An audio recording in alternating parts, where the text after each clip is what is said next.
Hello, merhaba. So I prefer to read nonfiction over fiction, and there are three reasons why. The first reason has to do with just general stimulation. When I read a nonfiction book, my brain is just way more stimulated than if I was reading a fiction book. A good example of this might be is when you're reading a fiction book, you can skip a few sentences, maybe even you can snooze through a few pages, and you'll still understand the main narrative that's going on. You might miss some important details, but you can still understand things, right?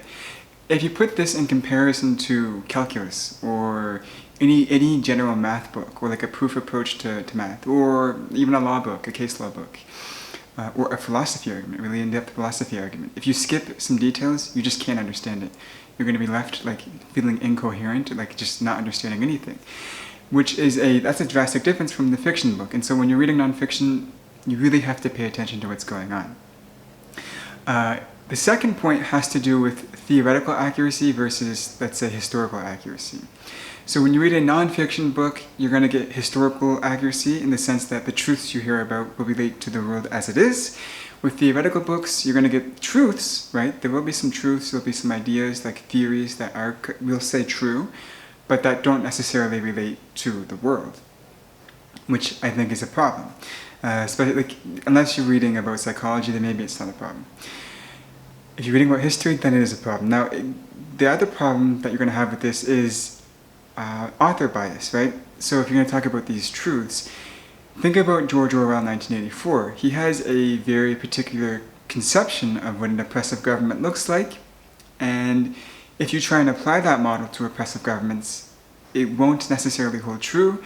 There are some good counterexamples to his theories of oppressive government, where you look at the Roman Empire, gladiators were slaves. They were taken in and forced to fight each other.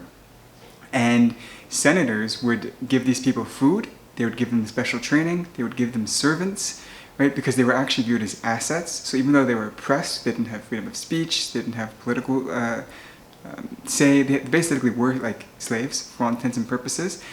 They were treated well.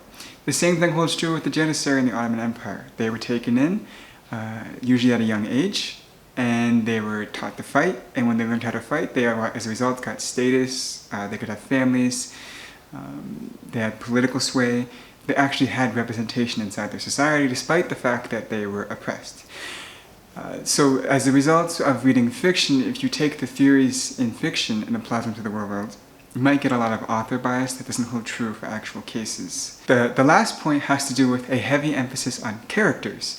When you read fiction books, usually the story is told alongside character development. Characters usually move the story forward, and as a result you get a lot of emphasis on just individuals, like the person's perspective of things.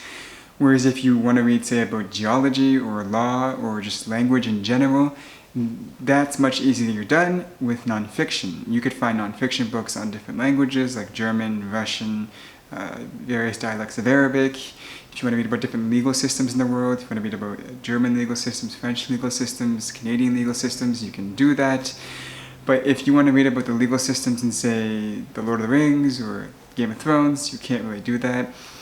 You can, to some extent, read about Elvish in Lord of the Rings, but that's like a rare exception to the rule, right? So you can't get the details of things in the world without like a person's perspective, kind of like systems thinking when you read fiction books, because fiction books tend to place emphasis on characters. So for those three reasons, I tend to read nonfiction books. If you have other reasons or if you disagree, I'm willing to chat it out with you in the comment section.